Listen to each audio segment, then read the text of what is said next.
Imagine this. You're doing planks every day.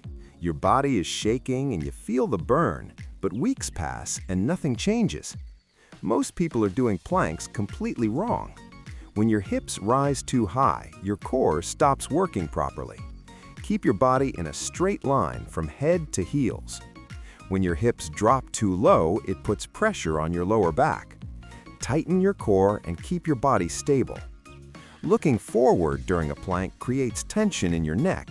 Keep your neck neutral and look down. If your core isn't engaged, the plank loses its power. Brace your abs and keep your body tight. Holding your breath during planks is another common problem. Take slow and controlled breaths to stay stable. When your elbows move too far forward, your shoulders take the load. Keep your elbows directly under your shoulders. Loose glutes make your hips unstable during a plank. Squeeze them slightly to maintain strong alignment. Holding planks for too long often breaks your form. Focus on perfect form for about 30 to 60 seconds. Doing planks every single day can slow your progress.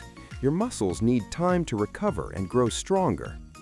Planks strengthen your core, but they don't directly burn belly fat. Fat loss comes from proper diet and full body training. Fix these mistakes and your plank will become much more effective. Keep your body straight, engage your core, and breathe properly. Train smart and the results will come.